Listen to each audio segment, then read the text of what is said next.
All right, I think we are just in time. It's 11 already, and without wasting a minute, I should start the session now.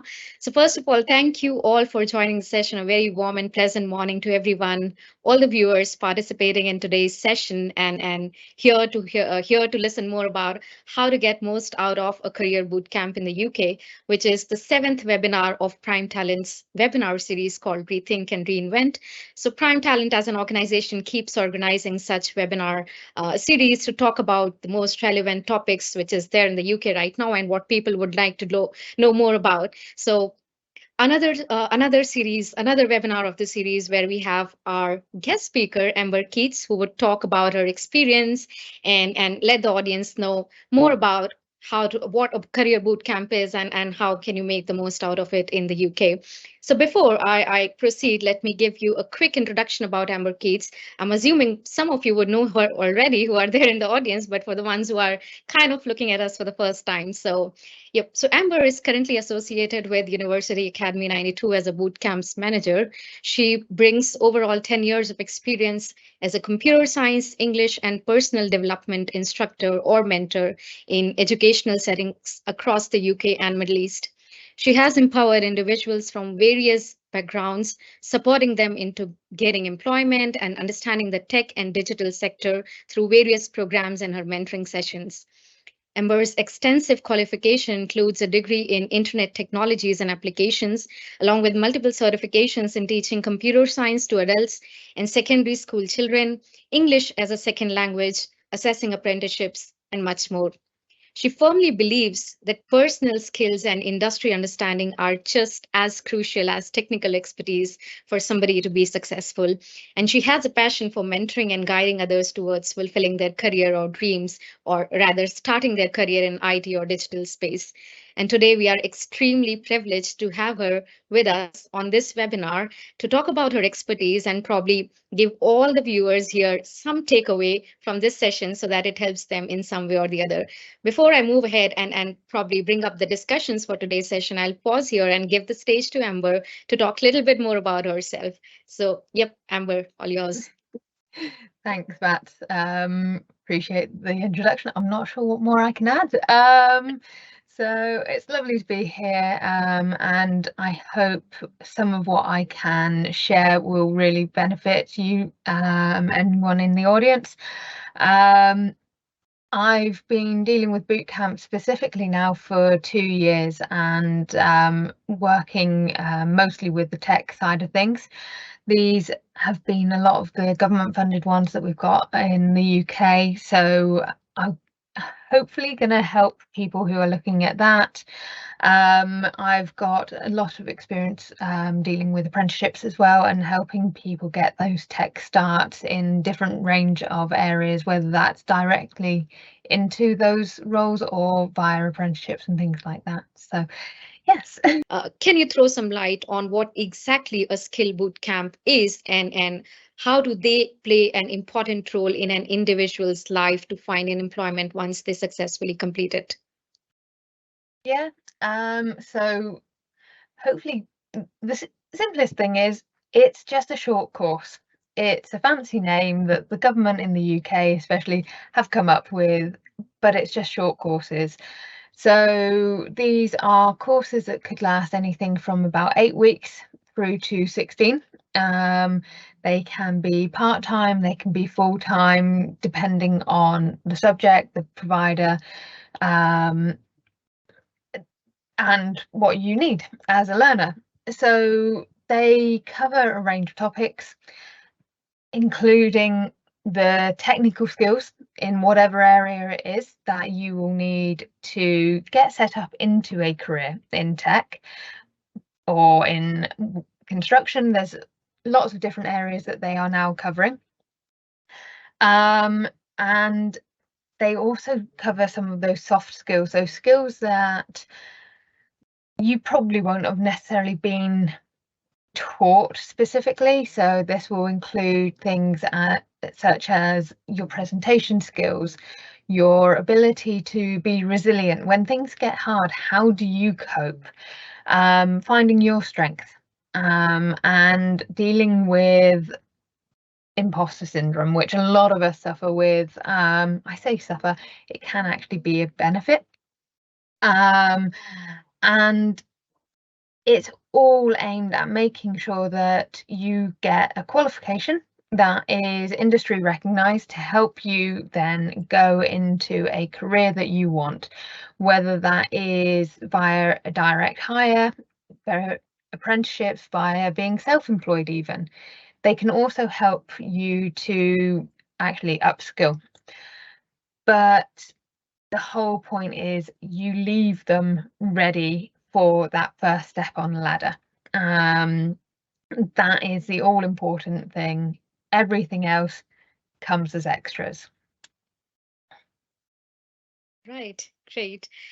So while we are on the topic and you talk about career boot camps, what they are, so if somebody wants to join a skill boot camp, so how can they prepare for one, and do they need any particular skill before landing in any a career boot camp? So Yeah. what do you suggest the learners, potential learners, about it? Yeah.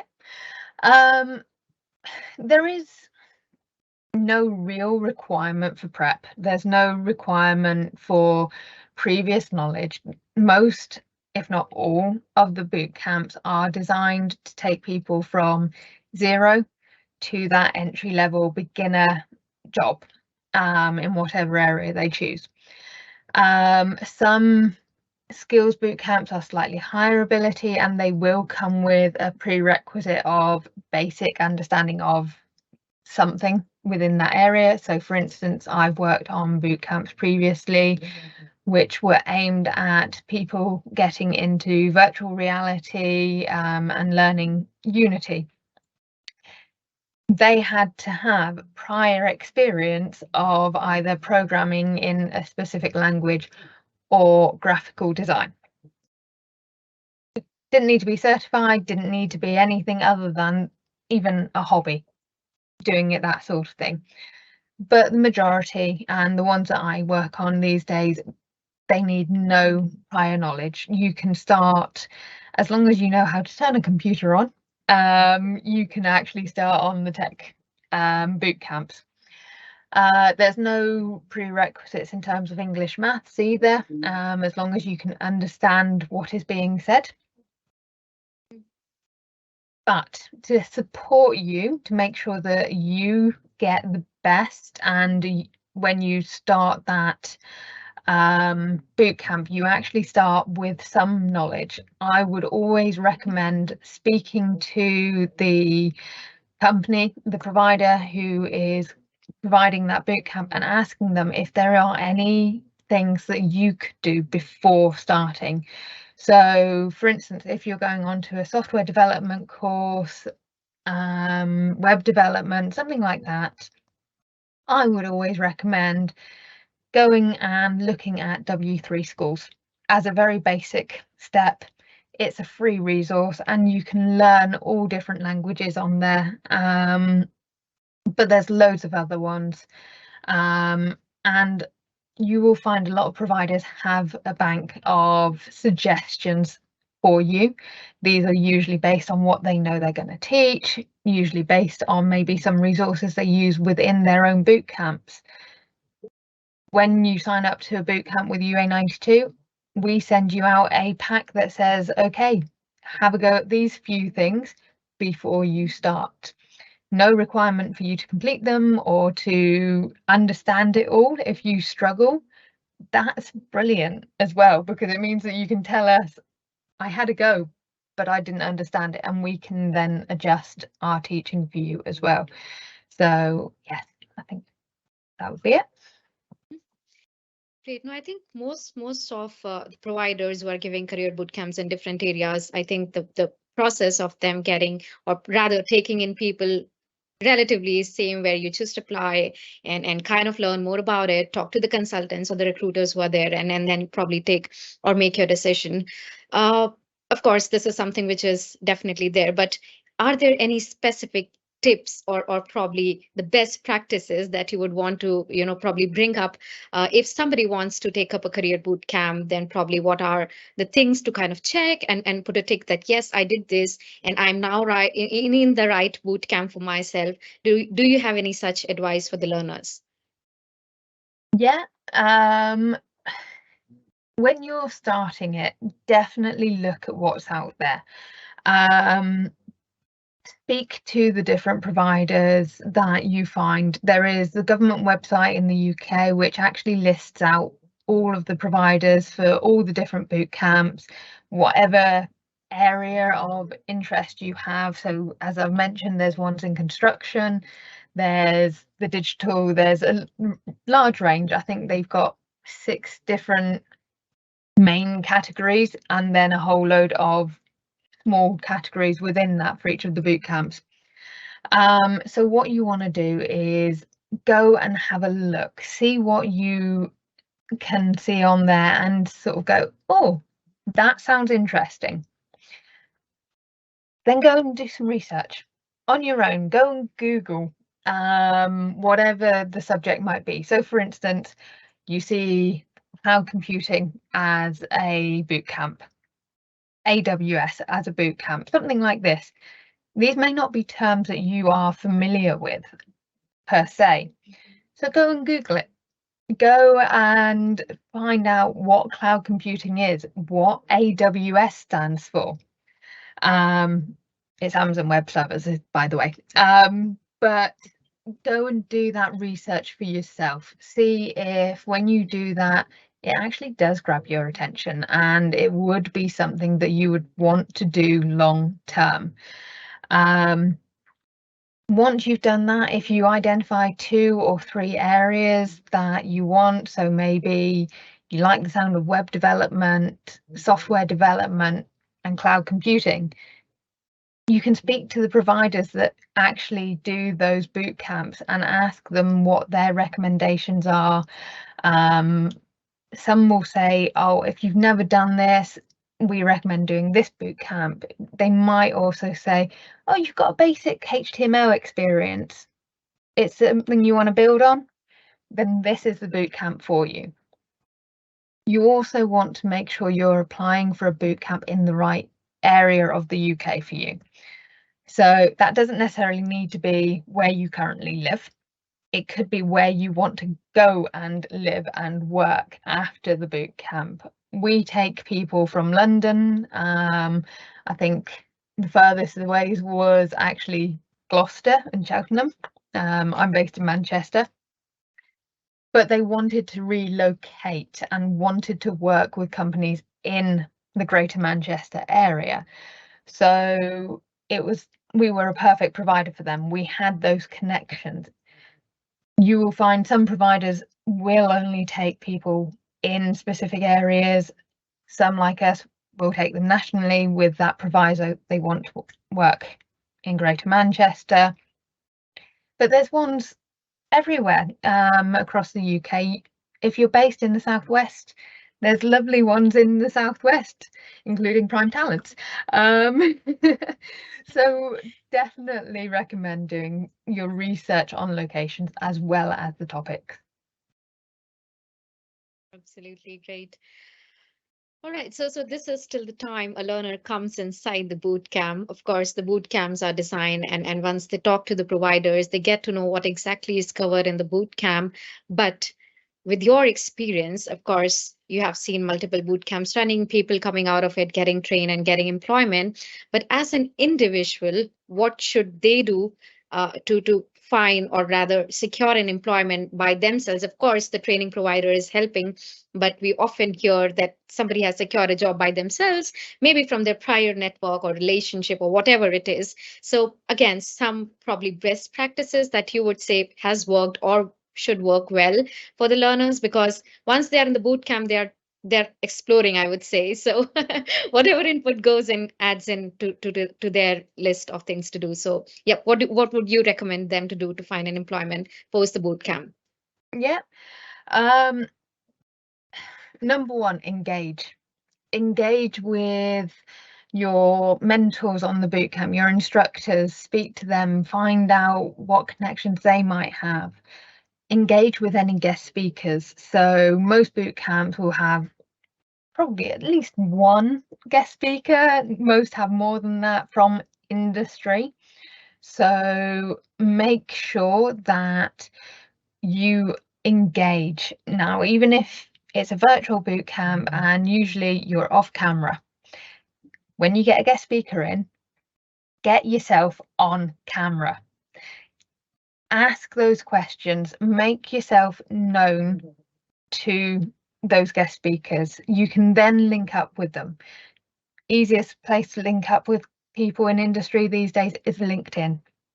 It's an amazing platform for employment, especially in the tech industry. So many tech specialists are on there. They are constantly shouting about roles they've got going on, things their companies are doing. Engage, link up, send them connection requests, comment on their posts, like their posts, show them that you are interested. You never know what will come from that. LinkedIn also has its own jobs board. Use that. It's really one of the best jobs boards out there, especially when it comes to tech at the moment, just because it's relatively easy to use and everyone is using it. Attend networking events. There are loads of networking events. If you are unsure where to look for these in your area, then speak again to your mentors on your course. They should be able to point out a few that are going on, either virtually or in person. Two places that I look outside of LinkedIn for these networking events is Eventbrite and an app called Meetup.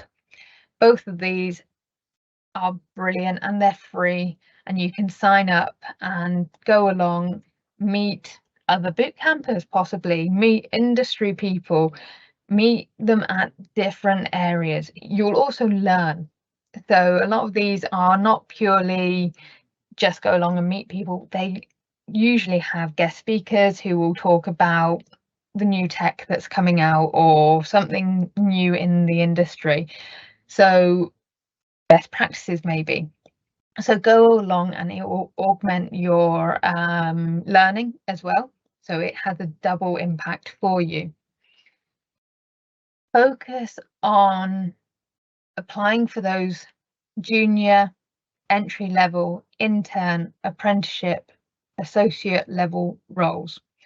Those are the ones that are most likely to take you from a boot camp because they are designed for people who are just getting into industry.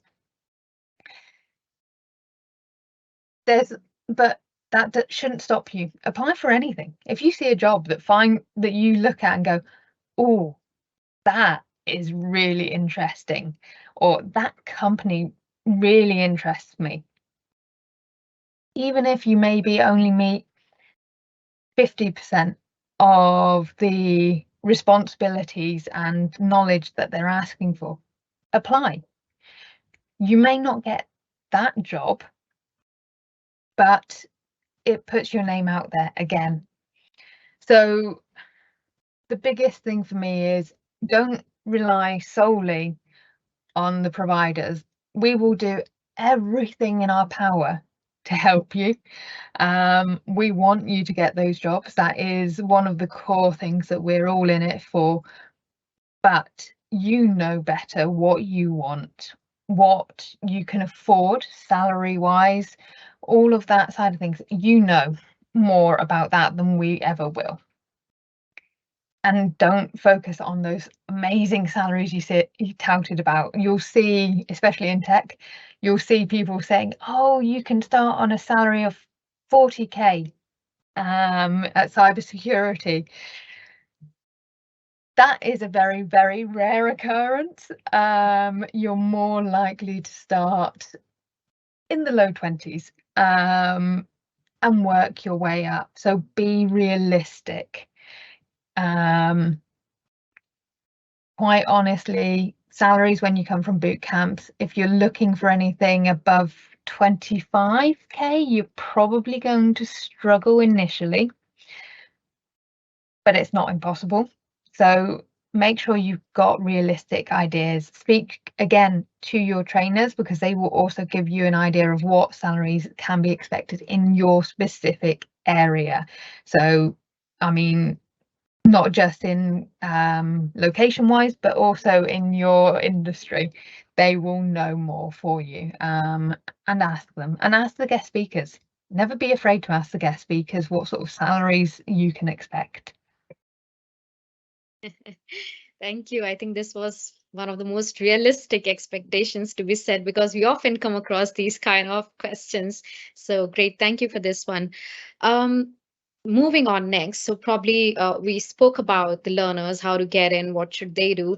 Now, can you talk a little bit about different funding options available probably to employers who would want to participate, maybe want to upskill their existing employees or things like that. So, what are the different options available to them if they talk about career boot camps?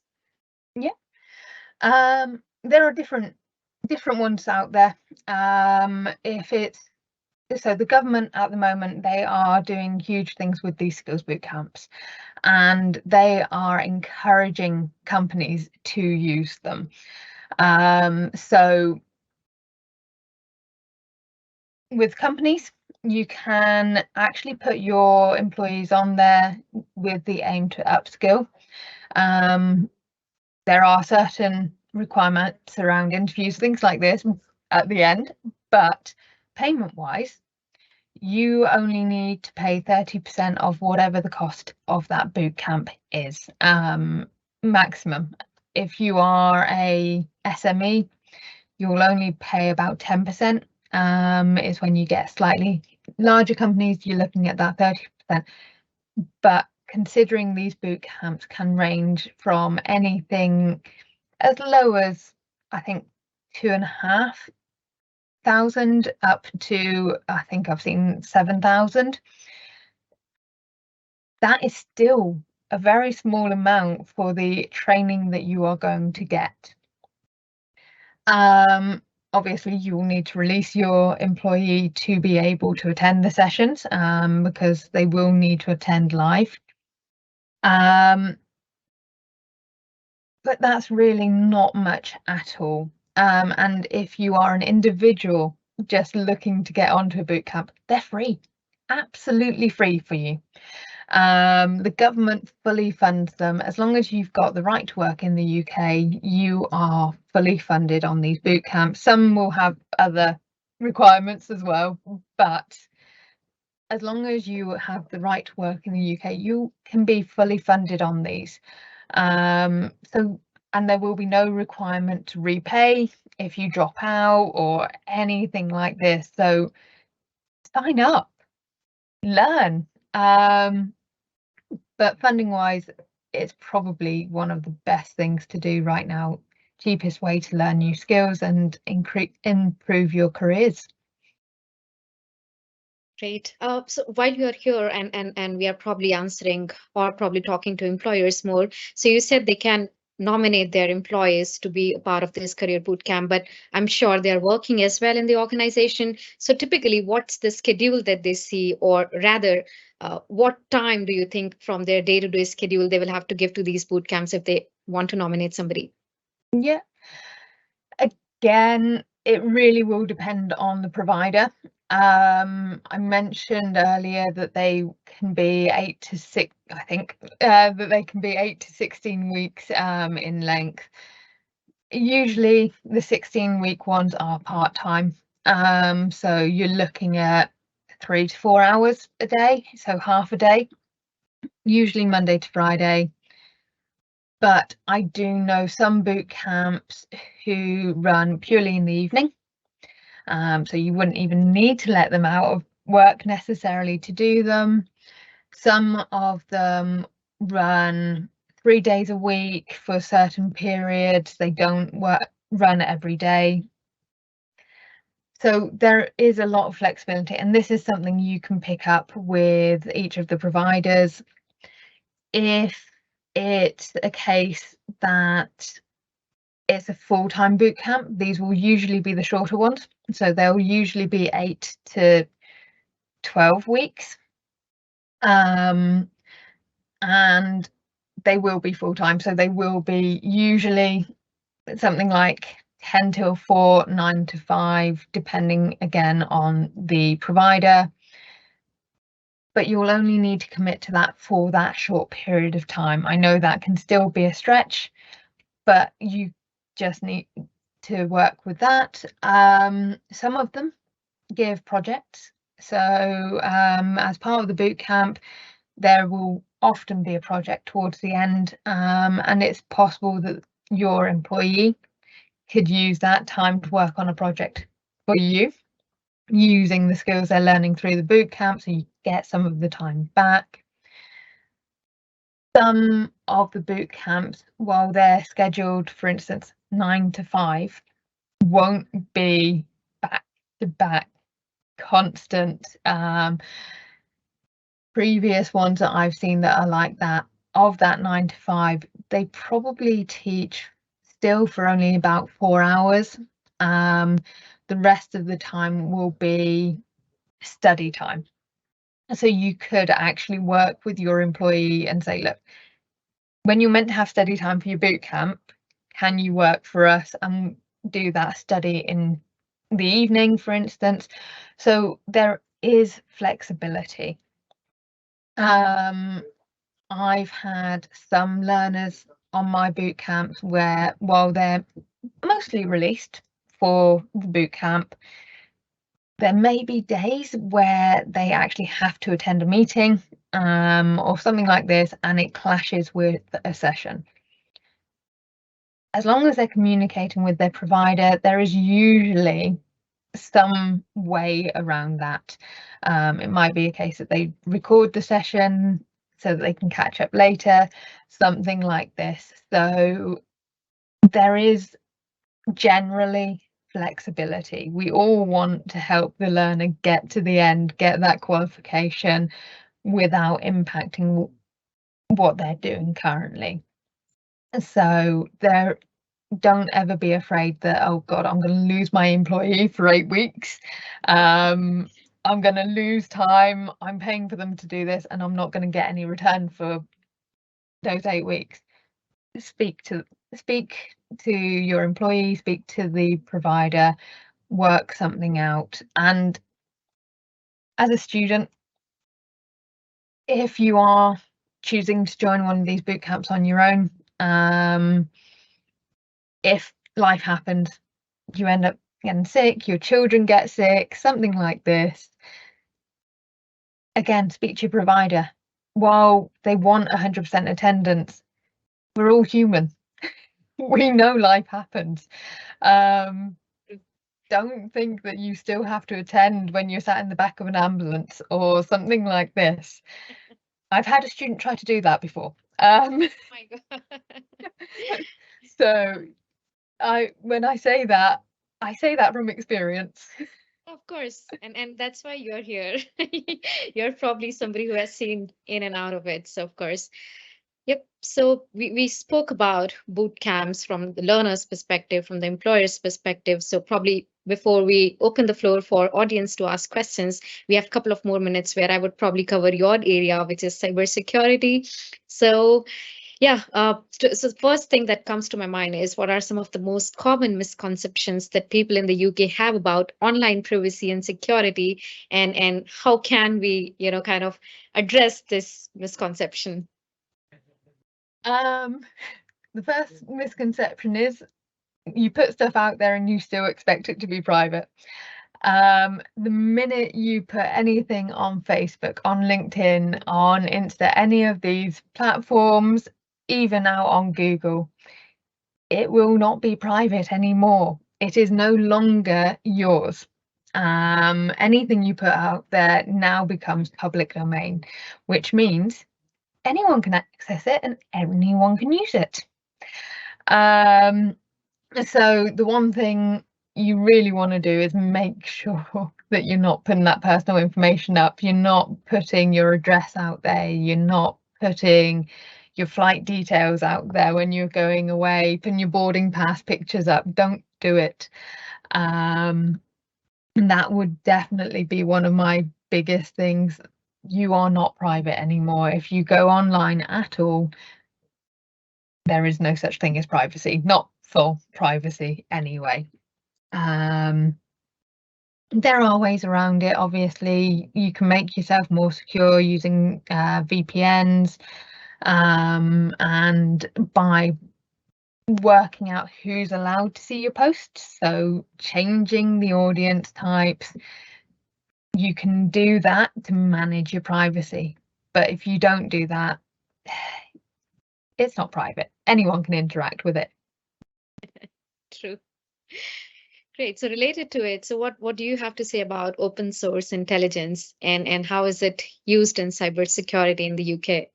Yeah, so open source intelligence, I've actually got a few slides on this one, if I can share. Of course. Let me. So I'm hoping you can see these. Yep. Right.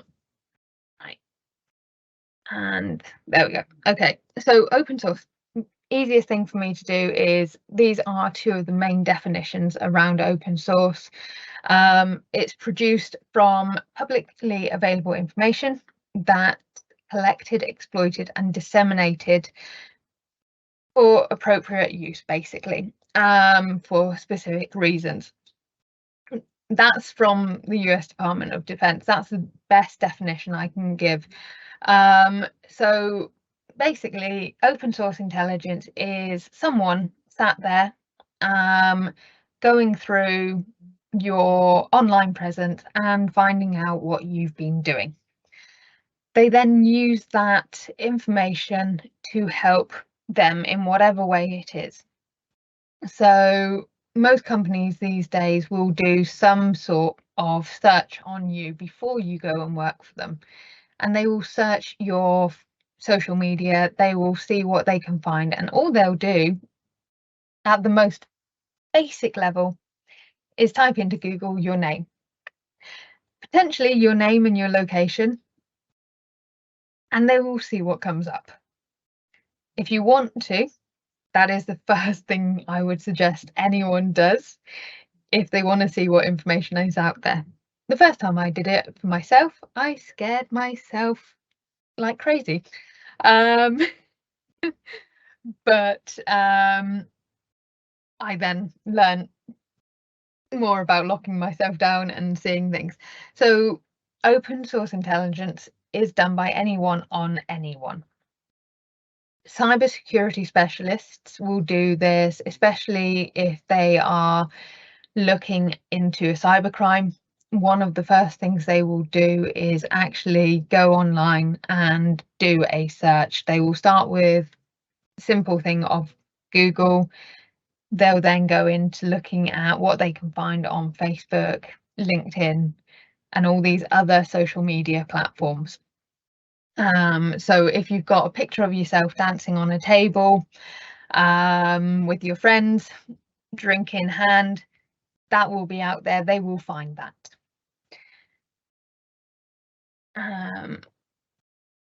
One thing with open source intelligence to be aware of, what majority of us see when we are going through this is the surface web. So anything that you do, pretty much from Google through to Twitter, all of that, that makes up only about 4% of the internet. And that is where the very basics of what is out there about you will be found. Then there's the deep web. So this will be anything that is within your company, anything that is stored about you from the government, that kind of thing. So it's more secure. It's not for everyone to access. And then you've got the dark web. Now, this is what you hear about and see in films when people are going and finding less savoury services, such as hitmen and things like this. You need special things to be able to access that, including something called a Tor browser. So it's not something that you can just stumble into. You actually have to go actively and find it. But cybersecurity specialists will do that as part of an OSINT search. They will go and see if you've been using the dark web to sell drugs. They will do this if they are investigating you for any criminal offences. They will check out the dark web as well as the surface and the deep web.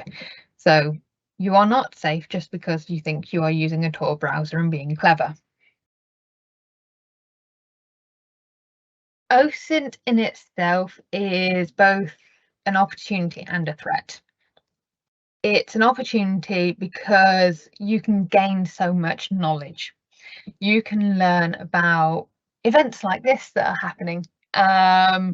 You can learn about new training. You can learn about new people who might be able to help you. You can link up with communities that might be able to support you with problems. It also allows the police to easily find more easily find criminals. It allows businesses to find out about their employees and make sure that they're not hiring someone that's actually not the right fit for them. But it is a threat because this information isn't just the information that you choose to put out there. It's what is out there generally. It is stuff that people can easily find by just doing a search. It covers everything from your shopping habits all the way through to your telephone number. So when it comes to this information, you need to start being smart. Whatever industry, whatever job role you go into, whoever your friends are, you need to be smart. And that is one of the holes. Even if you block every hole that you can find, you lock down your social media as much as you can. If your parents, your friends still post everything and allow everyone to see it, and there's a picture of you on there, it's still out there. If they've tagged you in that post, there's a hole in your security. So the information that is out there is called a footprint.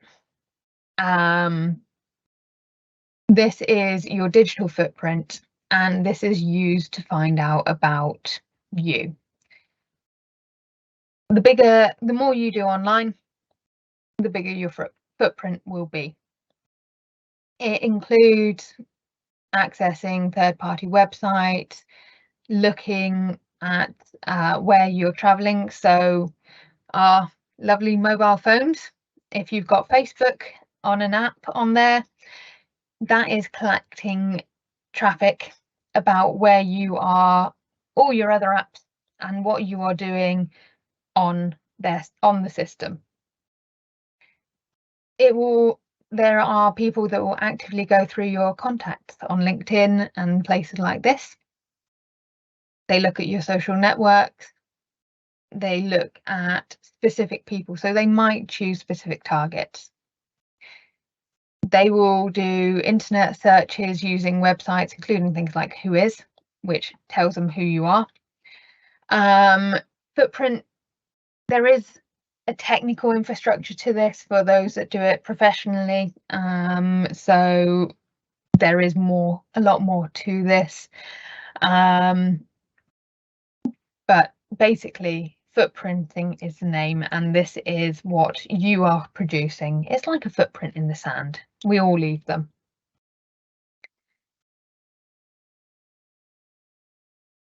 So in terms of how to stop or shrink your footprint, you need to think about who you share your likes, your dislikes with.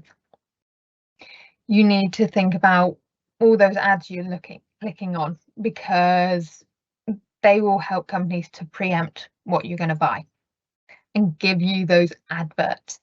We all see them now on Facebook and Instagram. all of a sudden we've got all these adverts. We've clicked on one link on Google or something like that, and suddenly we've got these adverts. They help to steer us to different deals. They help companies get a better return on interest. It's becoming more and more prevalent because it's now becoming cheaper and cheaper for companies to do this kind of thing. And two of the worst ones for it, or best ones, depending on how you look at it, are Google and Facebook. Okay, so be aware. One thing you can do to stop some of this information leaking is checking your terms and conditions.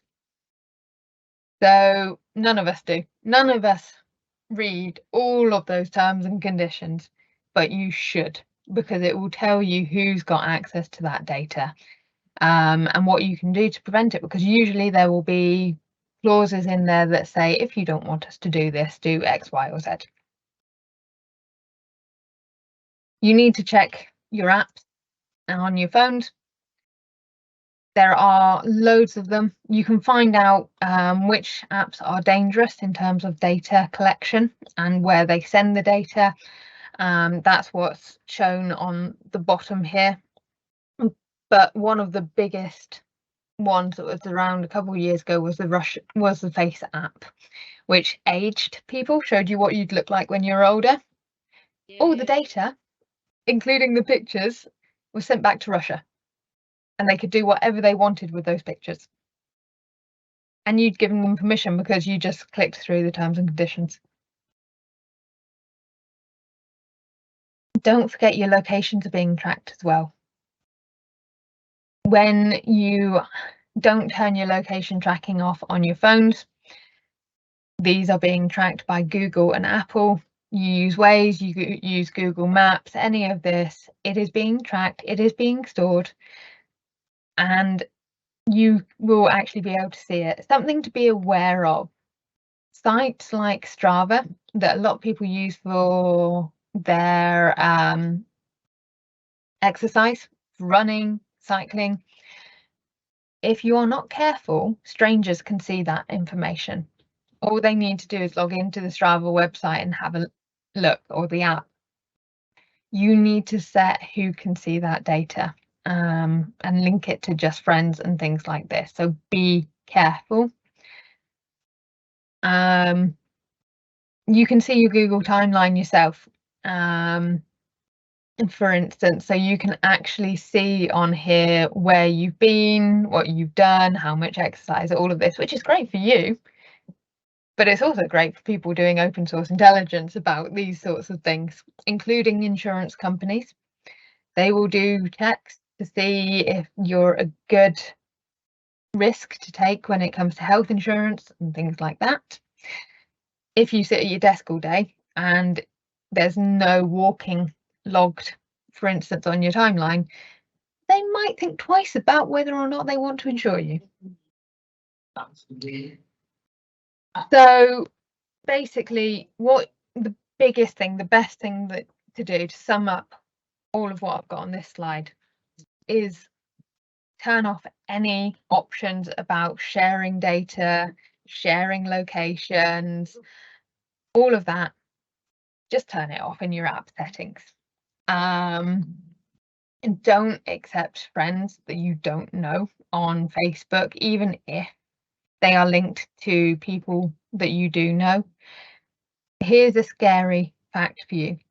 If you have a stalker, they will have contacted 21 of your friends and family before they contact you.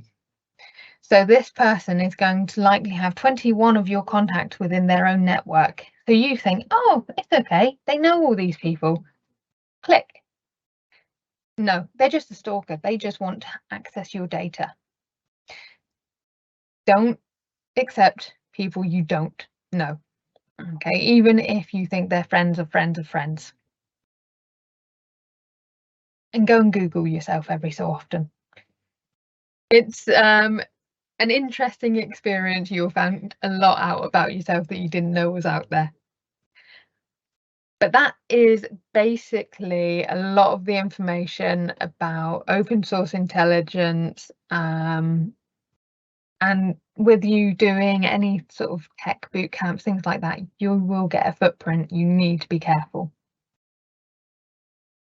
Great. I think that was one good information, and thank you so much for coming up with slides to help our viewers know more about open source intelligence. I mean, very common things probably which we do every minute of our lives, posting on Instagram, so LinkedIn or Facebook or whatever. But yeah, thanks for sharing your insights here. I think this was very useful. Great. So I think we are already on top of the hour for public to ask for any questions. Yep. So probably the floor is open for people if you have any questions to ask Amber. And of course, I can take up the questions that are there in the box and ask Amber. And yeah, she can come up with answers. So if you have any questions, please feel free to pop up into the chat box. So while it comes, Amber, I have Yep. one more question for you. So Yeah. you spoke a lot about open source intelligence and how it is being so prevalent and being used on a daily basis. When I take a business perspective of it, so how do you think it's affecting businesses or probably corporates these days? And what do you have to say about or probably suggest businesses to be careful about? Yeah. So it's very beneficial to businesses if they use it correctly. It's a great way for you to find out loads of extra information about your employees, and about your customers without having to pay to do it. You could just get your sales team, for instance, to do a little bit of extra research. It doesn't take much time. A simple Google of people who are interested in X in Manchester, something like that, you'll get a load of people. So corporate wise, it is really good in terms of that return on interest. From staff wise, it's something you need to be aware that your companies can do. And you definitely want to make sure that you are careful about posting things as public, because that will mean that everyone can see it, your bosses can see it. From a teaching perspective, I've seen teachers who have lost their jobs because they've posted pictures of their night out on Facebook and left it as public, because that isn't the thing that you should be sharing that students could potentially see. So it can impact your job in a big way. Okay, thank you. So we have a couple of questions here, and probably I'll start with them. Somebody asks, how has living in different locations within the UK and Middle East influenced your perspective and approach to supporting diverse range of people? It opened a lot of doors for me. It made me see a lot of additional possibilities, and it's helped me encourage people from different backgrounds to maybe step out their comfort zones.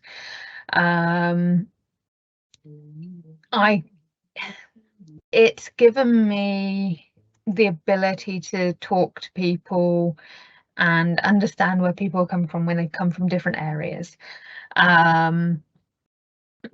Previously, it would have been all hypothetical when I'm talking to someone like that, but now I can actually say from experience, this has happened or that has happened, and give case studies, I guess.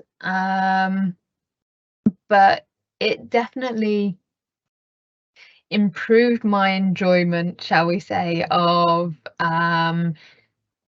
trying new things, including webinars like this.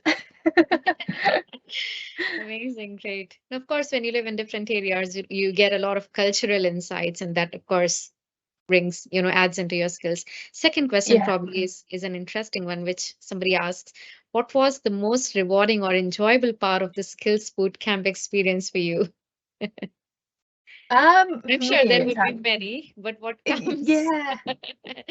on top The of your one mind? that stands out would be just seeing people complete the boot camp and actually get into those jobs, especially when they've come from no experience at all. We've just had some that have gone from having no experience, having very low self-esteem as well because of that, and I've seen them now flourish, and they've got apprenticeships with a very big international company, and seeing the smile on their face when that happens. For me, it's very much about the learner journey. I do care about the money, but I don't, as it were. I would much rather take people and see them get that benefit out of it. I celebrate every step of the way with them. If something makes them happy, that rewards me. Amazing, great. A related question, but probably more of your interest. Somebody asks, not sure, must be somebody known. Somebody asks, what is the career scope in cybersecurity and which is the best boot camp in UK that you would recommend for? Of course, it's going to be UA 92. But yeah, you Um, can talk more about the career scope in cybersecurity. yeah, so career scope wise, as a junior, I would say it is probably one of the hardest industries to break into from a tech perspective. Unfortunately, it is still part of the tech industry that still holds very much to, you have to have experience to get the job in cybersecurity, but that means that you can't get the experience because you can't get the job. So I would always recommend someone who wants to get into cybersecurity, your best bet is actually to go via a different route. So get a different job in tech first. Get this cybersecurity experience, do the boot camp that does cybersecurity, whether it's the UA92 one, whatever one it is. There's a good ones out there, and I will recommend a different one as well. But do the boot camp, get that cybersecurity knowledge, but be open to going into cloud engineering, DevOps, web development, something like that. Go into one of those other roles that might interest you. Get a couple of years experience in that, then look at moving into cybersecurity. However, if you really, really, really just want to get into cybersecurity, go down an apprenticeship route. There's level 4 apprenticeships in 3 different areas of cybersecurity, including analysis and technician. I can't remember the other one, and they're great.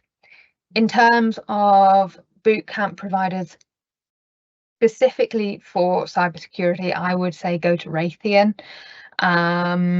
They are brilliant. I mean, they're a worldwide cybersecurity company, and Raytheon UK deliver amazing cybersecurity boot camps from an amazing instructor, and they do the apprenticeships as well. So they've also got that ability to help you with that pathway. So I would say Raytheon is a brilliant provider for that side of things. Great. We have a couple of more questions, but I'll take because we have a few more minutes left. Somebody asks about, can career boot camps prepare you for, sorry, it's not very clear. What kind of jobs can career boot camps prepare you for? I'm sure you answered this initially when you were talking about entry level, but somebody wants to kind of you to reiterate. So if you'd want to. Yeah, no, that's fine. So there's loads of different roles out there. The thing to look for in all of them would be something that says entry level, apprenticeship, associate, junior, or intern. Be aware with internships, a lot of them are not paid, but they're a great way to get the experience. So those are the 3 things that would preface any web dev, so it will be something like entry-level web developer, something like that. If you're looking at cloud, you'll find that generally you want to look for something like cloud engineer. They don't necessarily put a junior or an entry level in front of it, but cloud engineer usually. Okay, somebody also asks about what percentage of your graduates find work as a software developer. Again, percentage of employment, if you can share. Yeah, so from the last round of boot camps that have just finished, we had over 70% interviewed, and we had 30% straight from boot camp into job. However, we still work with everyone until either they disappear and stop talking to us, or until they get that job. So I am still working with a lot of my last bootcamp students. We've got another 16 that are interviewing for 2 different job roles in the next couple of weeks, things like this. So we work with people, and a good provider will do that as well. They will work with you until you get that interview and that job. In terms of software development specifically, I actually don't have an answer for that specific role. A lot of our students have gone into DevOps, which is a great role for anyone who isn't entirely certain exactly which discipline to go into, because it kind of merges all of them together.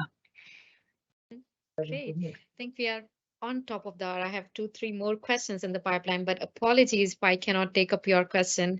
Not sure who the person is, but my sincere apologies because we are just on top of the hour. But having said so, please feel free to write to us your question, and I can pass it on to Amber and then Definitely get the replies from her and pass it on to you. So question was related to more about the current trends in open source intelligence. Of course, your PPT was very helpful. If you want, you can share it with me. If somebody comes with a query, I can pass it on to them. So Lovely. Great. Thank you. But thank you all for your questions. And as we come towards the end of this very informative webinar on making the best of career boot camps in the UK, I thank Amber to a great extent for being here for and talking about your experience, real-time experience. I mean, we can go to internet and find loads of information about career boot camps, but hearing from the horse's mouth is what makes all the difference. And thank you so much for doing this for us. I'm sure the viewers of this session have something positive to take back to ponder upon and make their decision whether they are learner or employers or somebody wanting to know more about career boot camps. Thank you all, and thank you, Amber, for being here this morning with us. Have a lovely rest of the day. Thank you. Bye-bye. Bye, everyone.